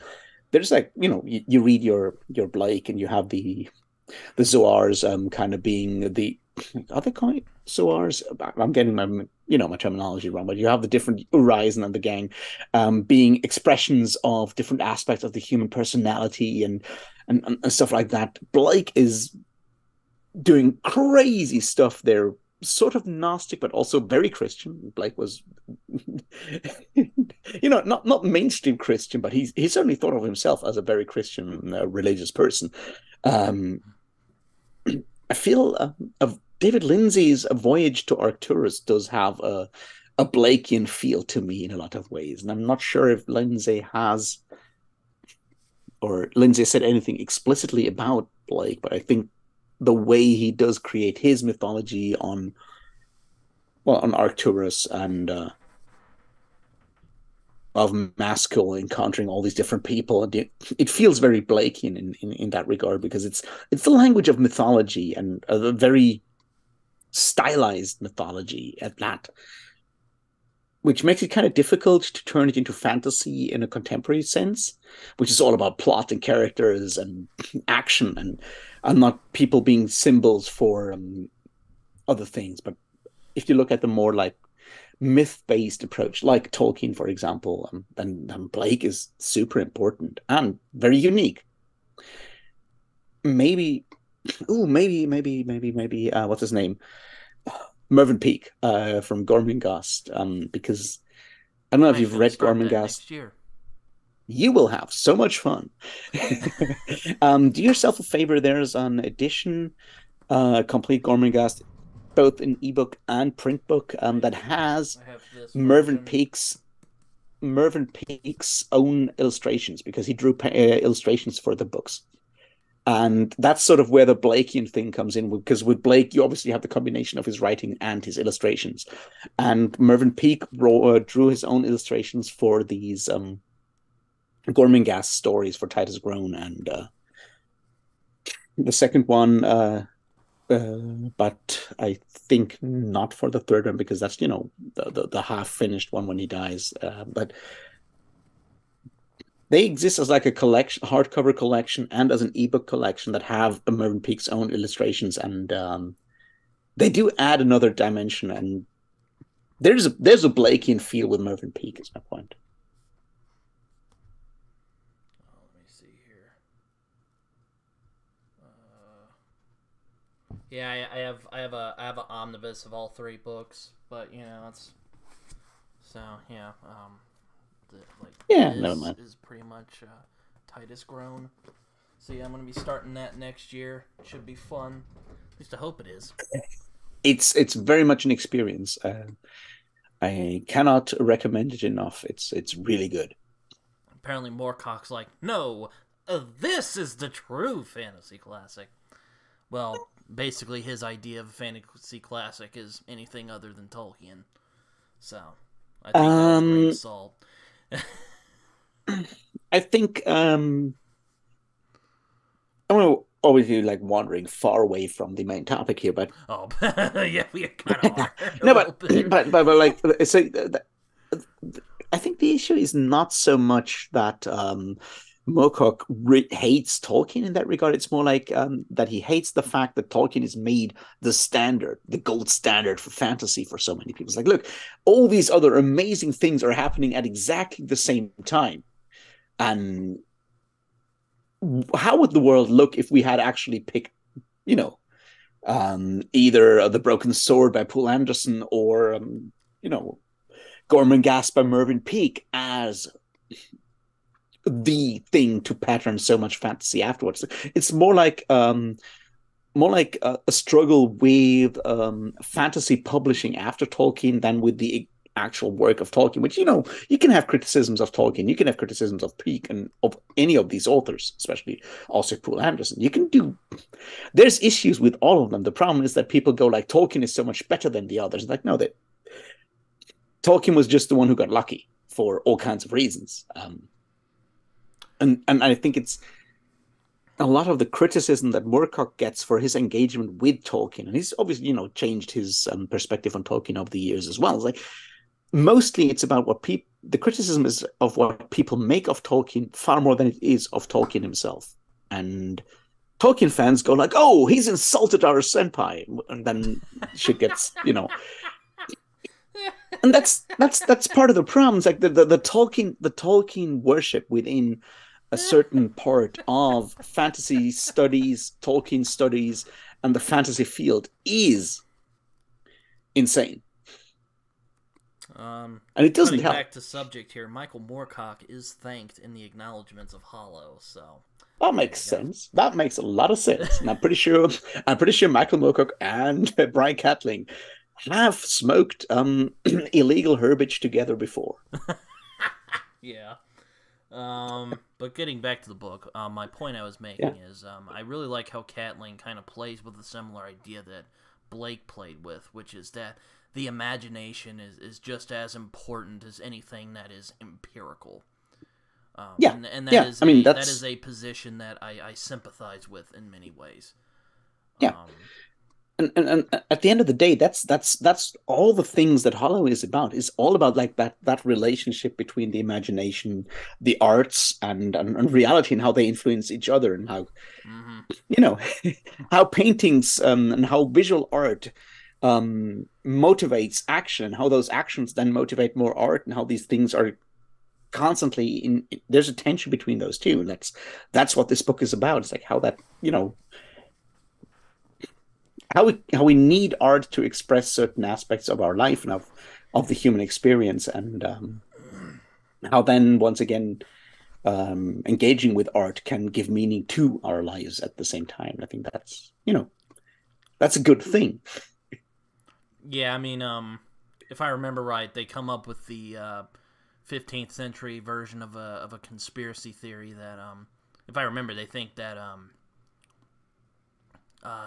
Bosch was some sort of prophet or something. Yeah. Because when they're looking at the paintings, Benedict's like, weird. I think he was touched by God, and Dominic's like, what? And he's like, this idiot.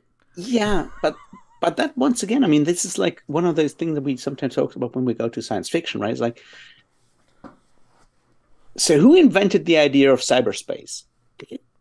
Was it William Gibson? No, but he gave it a name because he called it cyberspace when he wrote about Neuromancer. He didn't invent the internet, but he coined the phrase. Did Neil Stephenson invent the metaverse? Probably not, but he called it the metaverse, and he called the visual representation or the pictorial representation within a digital framework. He called it avatar. We're all calling it avatar now, or profile pic, but you know what I mean. Art does very, very explicitly influence future. You don't have to be a prophet, but you can certainly motivate people to create the future that you predicted. Yeah, no, it's well, that's why I said they kind of come up with the 15th century version of a conspiracy theory that Bosch was touched by God and foresaw these things.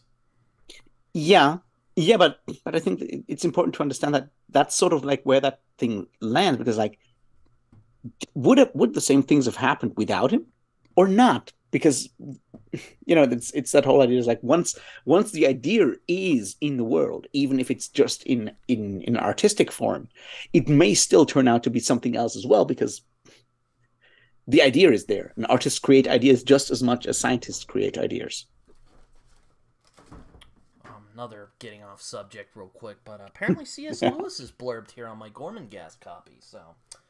Well, that makes sense. Yeah, both C.S. Lewis and Tolkien read Gormenghast, and apparently there was a conversation where they tried, because they had like these meetings, C.S. Lewis, around the Inklings, like with C.S. Lewis and Tolkien and so forth, and they sometimes invited other writers who wrote science fiction or fantasy at the same time to come by and talk, and they exchanged letters with Mervyn Peake, and because of Mervyn Peake's health declining so rapidly, it never happened. But there was the idea of Mervyn Peake visiting Tolkien and Lewis in Oxford.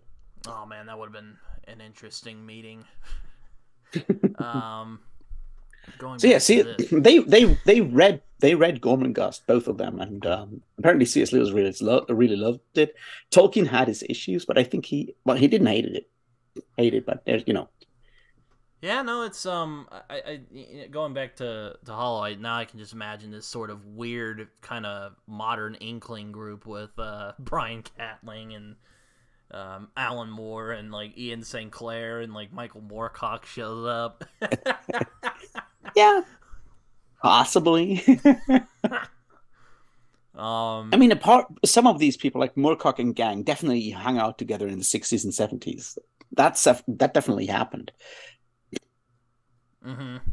I mean, Moore is one generation later, Mm-hmm. and Catling. I don't know if he like that's the. I don't know much about Catling before he started writing fantasy, which he did with the Vor when he was already in his 60s. Mm-hmm. So I don't know how much he was like actually interacting with these groups before that. It's like, did he hang out with Alan Moore in the 80s and 90s and talk about occultism? Possibly. I don't know because I didn't check. Going back to Hollow, is there any moments we have missed out on? I think, oh yeah, there is the big fight in town, which another, get your shots ready, but another McCarthy-esque scene where they're like, hey, no weapons. And he's like, fuck you. And then they start fighting. Yeah, they just killed the door guard because why not? Yeah, I'm just like, yeah, that's totally out of my car. I can see the Glanton gang doing, the Glanton gang does do things like that in Blood Meridian. There, someone's like, hey, give your weapons, and they're like, no, and then they start shooting. Yeah, that's that does happen. That's true. I don't mean to laugh. It's pretty horrible, but there's like a dark absurdity to it. You know, you're just like, really, you choose now to kill everyone. Yeah, but that's kind of the point, right? There's this like whole idea of like futility, and it just like being this absurd notion of futility that you see in your existentialist philosophers, in your Camus, and partly in your Sartre. This idea that that's like it doesn't have to make sense. Oh, what? So they read Camus and like, this doesn't make sense, and they just start murdering everybody? No way. We're a couple centuries off.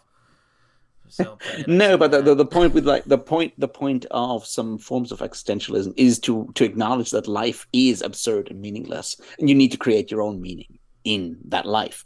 And there is that level of futility that you see, especially when they're like 10 meters away from the goal, so they just like start killing each other. And yeah, a well-ordered universe would not work like that, but we don't live in a well-ordered universe.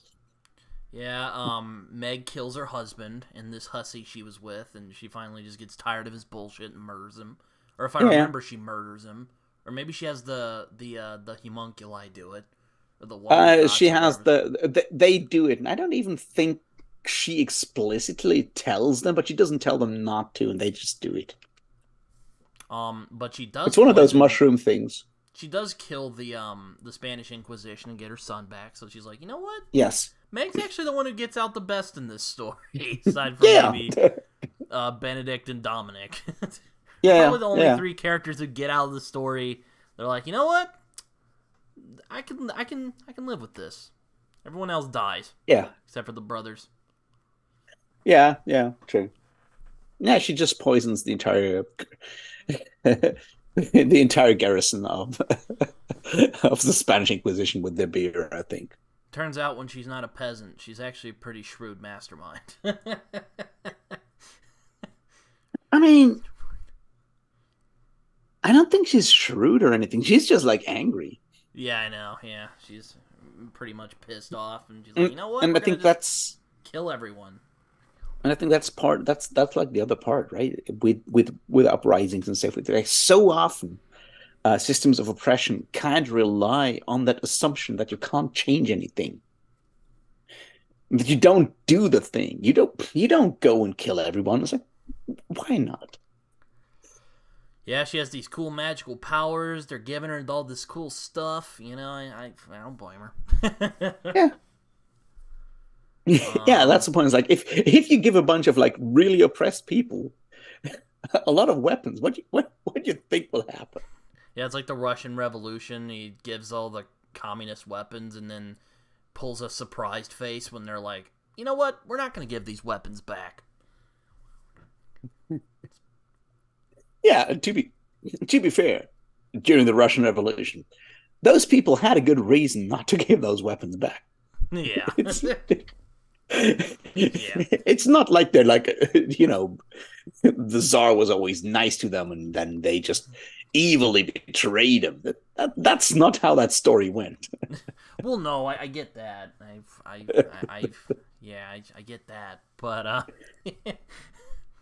get they had plenty of reason to be upset at the Tsar. It's kind of so A couple hundred years of worth of reasons at that point. But basically, the revolution in this book is they basically just have a gigantic orgy / fight / I'm But not that's entirely partly sure that's what it is.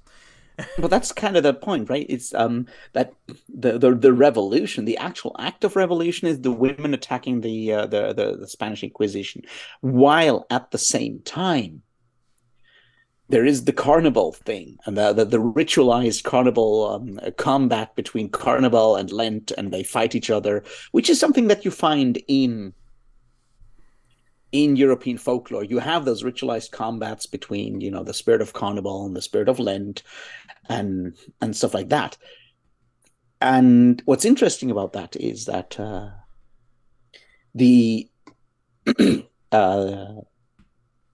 what's interesting is that that whole idea of carnival is sort of the pressure valve in a society. It's like, yeah, you don't get to do anything, and you'll, you know, still be in that feudal system and be downtrodden and so forth. But once per year for a week, you get to be drunk and be, you know, have a giant orgy, and that lets off enough pressure to keep the system going.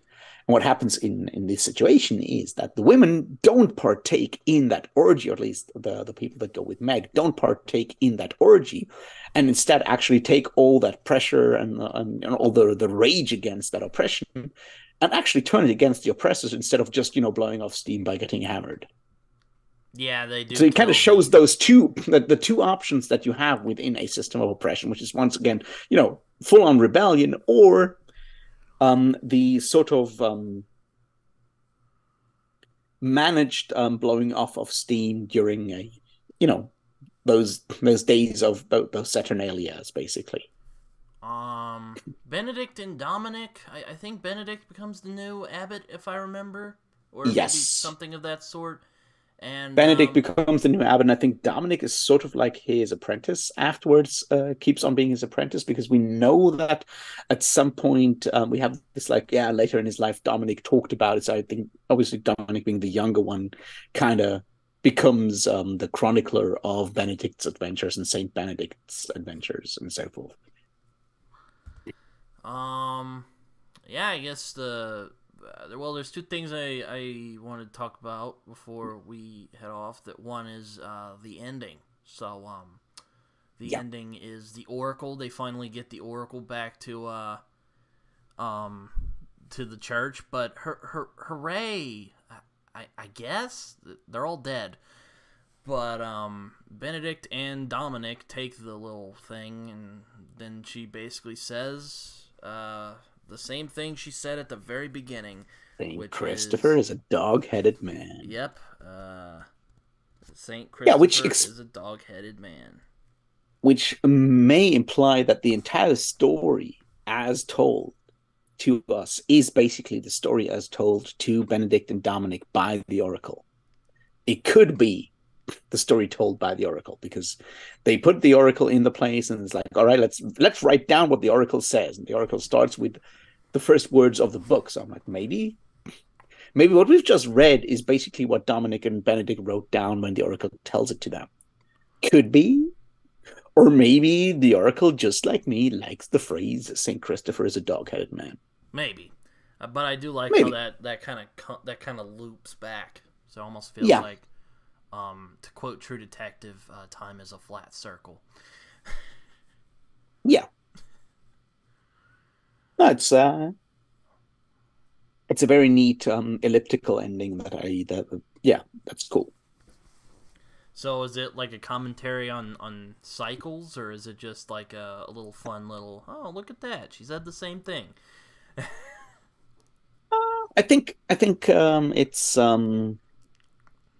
more just like a structural thing to kind of loop stories back to the ending. That circular approach is just one that is very popular with a lot of writers. I mean, it has happened before by different approaches.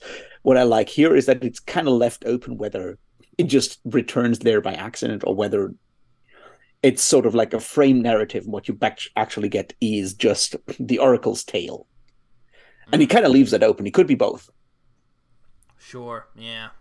That's kind of... I didn't really know what to make of it, though she ends up calling Benedict ugly. I thought was funny. Well, the entire book has gone out of its way to describe him as not very well looking, right? You have the whole thing with his lip being twisted, his mouth being twisted, and stuff like that. So it's very clear that he's not exactly a good looking guy. But no one in this book is good looking. They're all grotesque. There's a level of grotesquerie to it that is, I think, important there. Oh yeah, everyone's ugly in this book. Yeah, with the possible exception of Pearlbinder's horse. Yeah, he really loves that thing. Look, I've known horses. I've loved horses. Horses are cool. I get it. So you were down with Pearlbinder then? Pretty much, yeah. He's a good guy. Well, he's not a good guy, but I'm fine with him. Tanit just kind of drops dead. The brothers disappear. Alvarez gets murdered by Meg. Well, actually, gets wasted, then gets murdered by Meg. Yeah, the kid just gets kicked off a fucking cliff. I know, it's just like, oh man, and then Pearlbinder and Follett kill each other. And O'Reilly gets taken by Saint Christopher. And they join the battle between life and death, and they're just kind of like, okay. Well, it's another war, whatever. Yeah. Everything seems to just kind of loop back. Yeah. And, well, that's because nothing ever changes. And I suppose what I found interesting about your original video, Raph, was that you mentioned that art as revelation, which we've kind of already talked about. But I thought that was interesting because when I read the Vor, I found that sort of that all of the characters in that book are looking for something, a transcendence of some sort, in some way. In Hollow, it's kind of like you said, it's kind of like how art relates back to the world and how art, kind of going back to that William Blake idea that art is just as important, art and the imagination in general is just as important as what is empirical, as I said earlier. Yeah. Yeah. I think it's like it's really important because empirical things don't necessarily speak to us, whereas art can reach us on a level that is very difficult to connect to otherwise, and that makes us human because we can do the art thing, so to speak. And I think, that's kind of where the revelation thing comes in for me, is like, because revelation is sort of this being touched by something, and then you have knowledge. It's not something you work through on like an empirical way. It just kind of blossoms, and you're like, wow, I got it. And that's where revelation comes in. Though I suppose considering this is Hollow, that's probably not a good thing. No, no one ever said that revelations have to be good. It's just like a very specific process of gaining knowledge. Well, I guess that's why Lovecraft wrote "Going Mad from the Revelation" because there's a lot of that in this book. I mean, hell, when eventually they go apparently the mercenaries go so off their rocker, like one of them literally just goes chattering for like a page and a half. And you're like, what the fuck? And there's another one I found where he was just like, I wrote a little poem, and it's like this and this and this and this for like a page. You're just like, oh god, lost his fucking mind. Yeah, but that's like a different thing. Like, these are different modes of modes of thinking and modes of awareness. And no one said that they're good or bad. They're just different.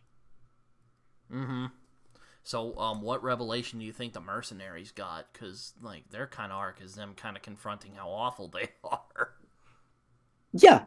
I think a lot of that is exactly the point. It's like, right, they are faced with their deeds and their stuff. And that's kind of interesting. If you look at it, people usually die after they give their confessions. Mm-hmm. I should also And note, I like the prose in this. It's almost Shakespearean at points. yeah, Like a yeah. macabre Shakespeare, I guess.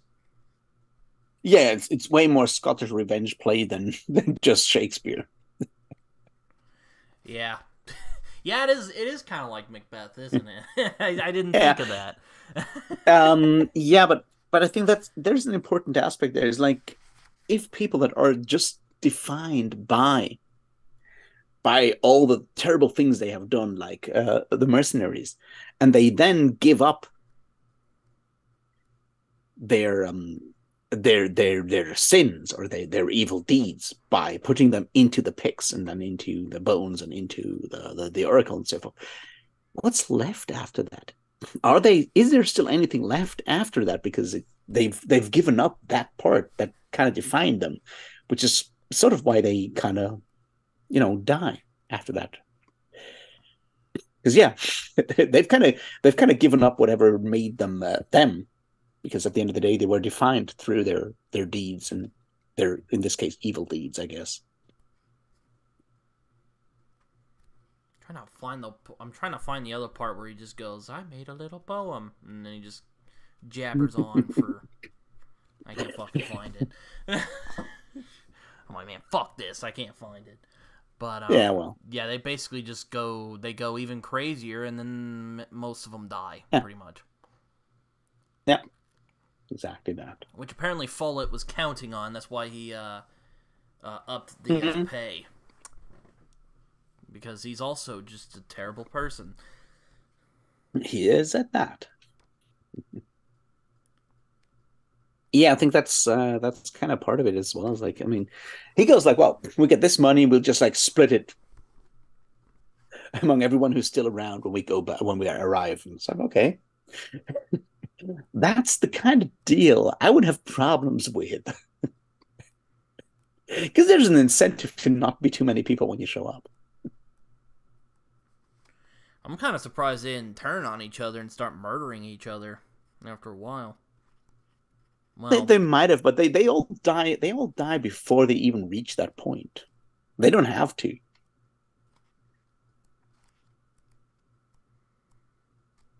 I also find it interesting. I remember you mentioned it in our last video that Follett, if I remember right, he doesn't confess, or maybe he does, but we never see it.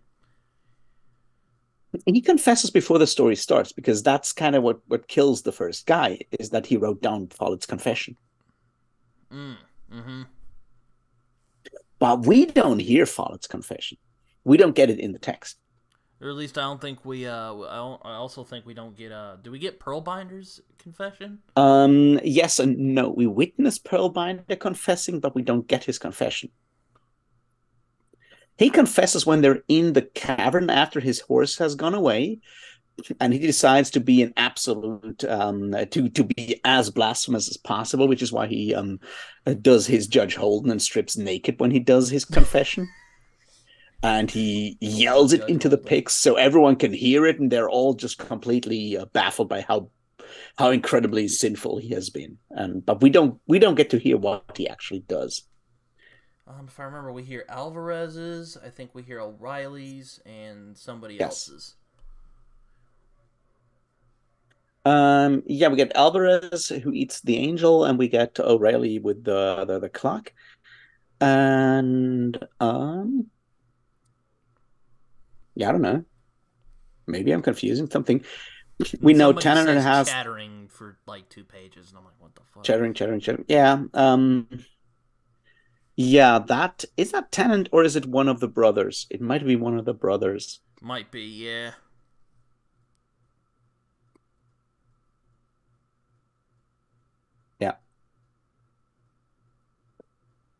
Indeed. It's but aside from that, I think that's that. The others just confess off the screen. yeah. You listen to audiobooks mostly, Yeah. Raph. What did you think of the Hollow what do you think of the Hollow audiobook? I've heard a little bit of it on Audible, and I like how he kind of does his full Gollum impression. As he says, Saint Christopher is a dog-headed man. Yeah, no, it's a well done audiobook. The narrator does in general have a slightly British accent, which does help the whole like making it feel, making it feel 16th century Europe. Mm-hmm. Wouldn't having like a Southern American accent would not have worked Yeah. for that kind. Chattering. Yeah, no. Yeah. Or, enough of this. Get that freezing breech sealed, or something like that. I don't know. Yeah, I don't think that would have worked as well. No, it's a well done audiobook. What's his name? Jonathan Keeble. He's done a bunch of really good, really interesting books that I like.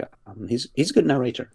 I like his general performance, but I'm not too big on pointing out specific performances. I just think his voice works for me, and that's like the main thing, because so much of that is so subjective. I'm like, yeah, there's voices that just like make my hair stand up, and I just So